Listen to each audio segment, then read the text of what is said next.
आहेत. त्यांना तिकडे उचलून टाकल्यासारखं होतंय. लाडकेकर सर ऍडमिट होते, डिस्चार्ज डॉक्टर देत नव्हता, बरंच डिस्चार्ज घेतला. आता मला त्यांनी काय रात्री काय केलं काय त्यांनी ते म्हणले आता आपण ह्यांना गाडीत बसून आपण गावाकडे पाठवू. म्हणजे कारण जेवण करणं नसेल, स्वतःकडे लक्ष देणं नसेल. डॉक्टरने सांगितलं होतं थोडं बाबा रेस्ट घ्या, रेस्ट करणं गरजेचं आहे. ते रेस्ट घेतलं नाही, इकडे आलंय, ताणतणाव व्हायला लागला, शरीरावर परिणाम व्हायला लागला. म्हणजे लोक म्हणजे ह्यांची भावना काही जीवाची पर्वा न कर, माझ्या जीवाचं काही बरं वाईट झालं तर मी इथं येणार, ही काय जणांची भूमिका म्हणजे टोकाची, एकदम निस्वार्थपणा अगदी टोकाचा. पण आपण इथून किती त्यांना विनवण्या करतो जे आहेत या या या, त्यांना थोडाही घाम फुटत नाही. म्हणजे किती स्वभावाच्या म्हणा किंवा आपल्या ह्याच्याबद्दल किती तफावत असते बघा एखाद्याची. आणि कसं असतं, जे सारखे विचाराचे जे असतात ना ते एकत्र येतात, सारख्या विचाराचे. इथं आपण सगळे सारख्या विचाराचे आहोत, आपल्याला आपल्यावर विश्वास आहे म्हणून आपण इथं आहोत. कारण आपल्याला माहिती हे आपण जे करतोय ते योग्य आहे. चुकीचं आहे का? कुणाला वाटतं हे आपण आंदोलन करतोय हे चुकीचं आहे? कुणाला वाटतंय?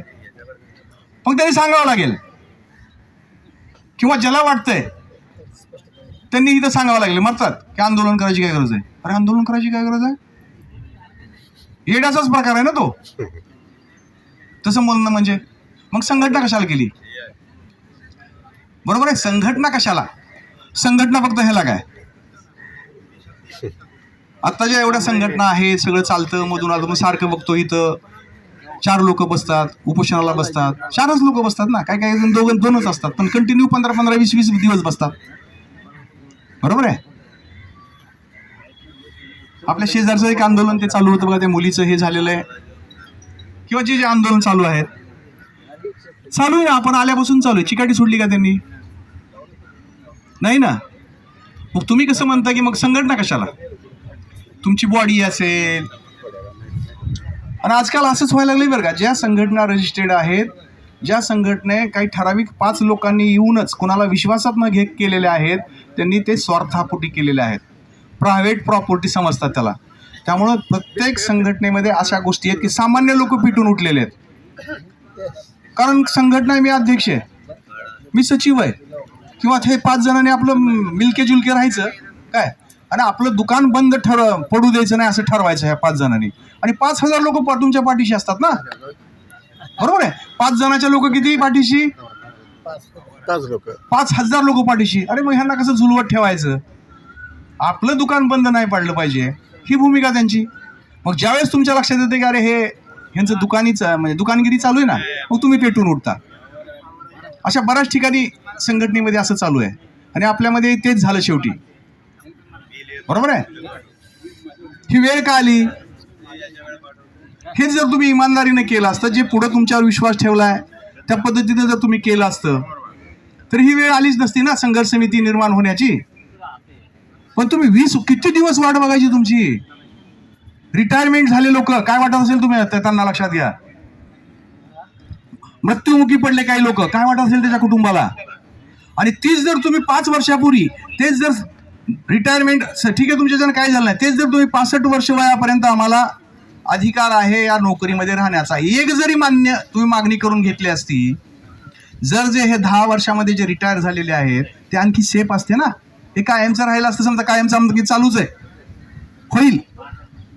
पण तुम्ही एक नेतृत्व करत होता, तुमची संघटना तुमच्या पाठीशी होती, लोक तुमच्या पाठीशी होते, तुम्हाला त्यांचा विश्वास संपादन करून ते करून घेता आलं नाही. ते जर तुम्ही एकच मागणी केली असती, 65 वर्ष वयानं आहे त्याच्यामध्ये, आपण जे प्रतिनियुक्तीवर घेतलेले ते एक मध्ये आलं होतं बघा शासनाचं, व शिक्षक जर रिक्त असेल तर तिथं एखादे जे रिटायरमेंट शिक्षक झालेले आहेत त्यांना प्रतिनियुक्त घ्या.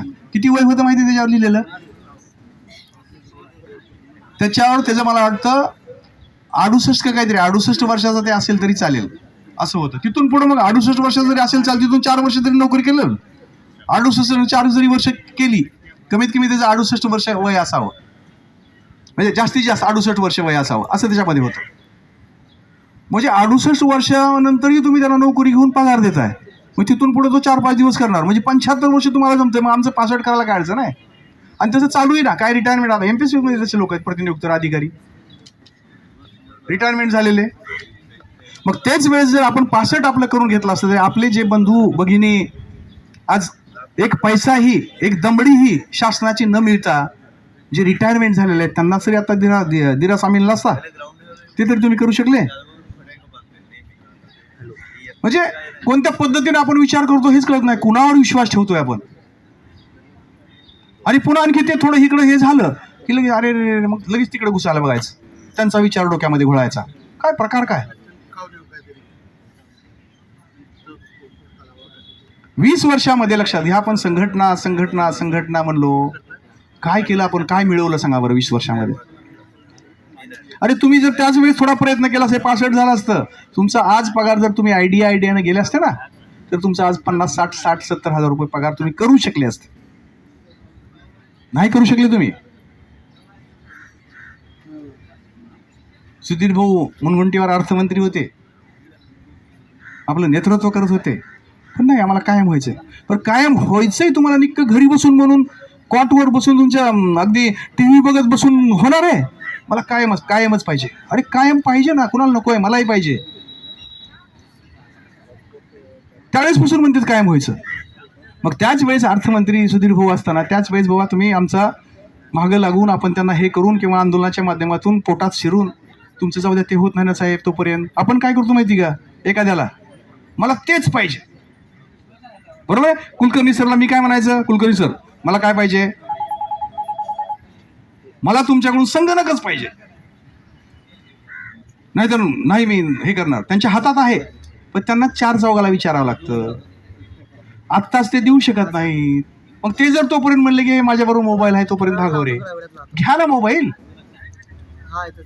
पण नाही नाही नाही नाही मला ते संगणकच पाहिजे. अरे नाही, त्याच्या हातात नाही, त्याला 4 जणांना विचारावं लागतंय, थोडा वेळ लागतोय.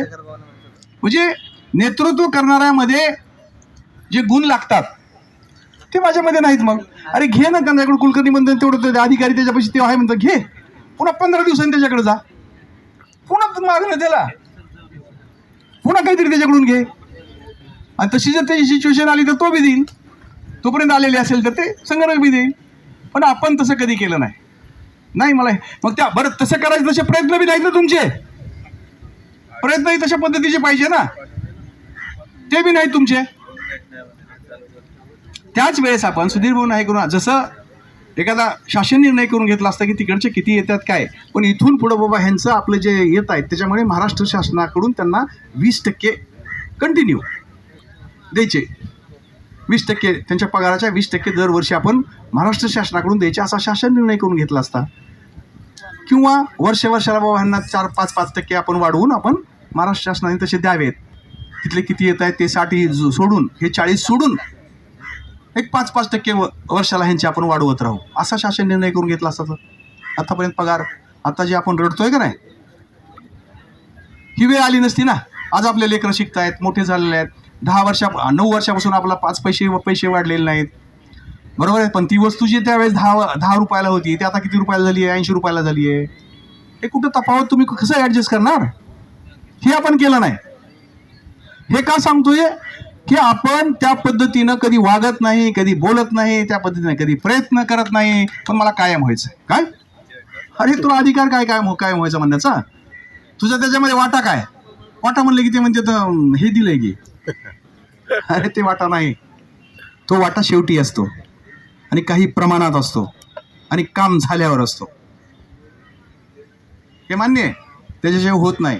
पण ते फ्रेश कामाला, जे फ्रेश काम असतं ना, आणि ते काय असं 4-4 आणि 5-5 आता हे जे म्हणतात का 5-5 वर्ष चालत नसतं, तसं काम, फ्रेश काम अगदी मोजक्या दिवसामध्ये 3 ते 4 महिन्यामध्ये त्याचा निपटारा झालेला असतो. का, आणि आत्ता जो अधिकारी आहे त्या 4 महिन्यांनी पण टेबल त्याच्याकडे राहतोय का, बदली होती का, तो निघून जातोय का, त्या अँटी करप्शन खाली सापडतो, काय सांगावं.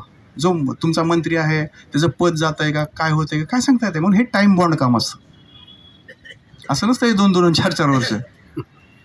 आणि ते आणखी आपण त्याच्यावर आणखी डॉक्टर अरे 5 वर्ष तुमचं त्यावेळेचं समीकरण, तुमचा साधा ग्रामपंचायतमधला मेंबर जर तुमचा निघून गेला, पुन्हा जर तुमचं तिथलं ते लवकर काम होत नाही. इथं जर मंत्रालय आहे,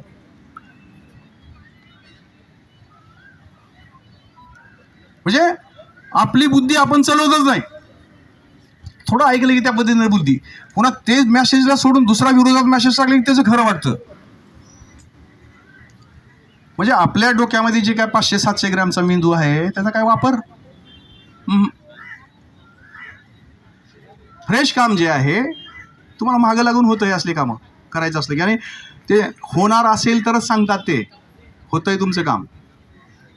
कुठं झालं, कसं केलं कुणाला माहीत होत नसतं. हे असे कामं असतात. आणि आपलं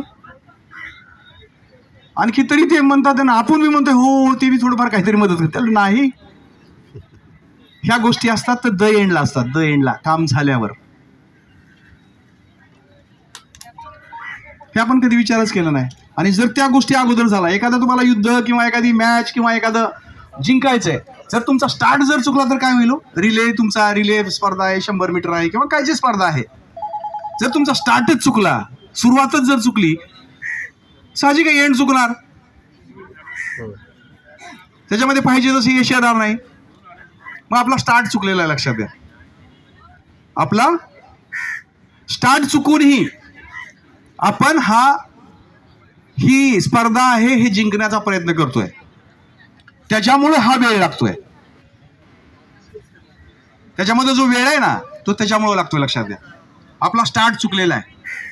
काय मॅडम, काय काय काय काय